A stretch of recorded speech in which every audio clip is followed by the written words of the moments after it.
pool industry is full of all types of people that do all different types of things, contractors and things, and there's designers that simply design ideas and they pass a blueprint off and someone else builds it. There's guys that call themselves design builders, and really what they are is they come up with an idea in the design and then they're basically contractors and they sub it out. If you followed us at all, you know that we are true design builders. I literally come up with the concept, the creation, and then I build it. So we're standing inside of this, the rough part of this grotto, and my responsibility as the designer and the builder is that all this metal lath that goes up so that when we shoot, that's my responsibility. That's not, oh, I sub that out to someone else or I hire someone else. That's me and the guys that work for me, guys and girls that work for me, do all of the work.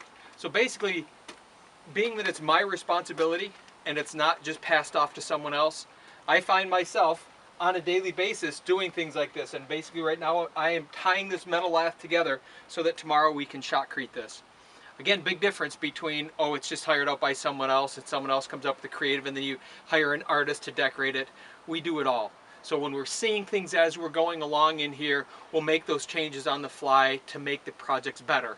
And that's really what organic is all about. When we talk about we're organic builders, is that we have this idea and it looks really cool looking at it now, and oh, we're going to have a porthole out here and oh, it's going to be great.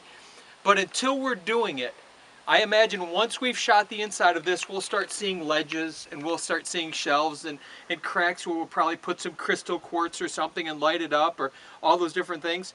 But you have to be in it to be able to find those moments and those things. If you just draw it on paper, it becomes almost plastic-like because you're following a spec.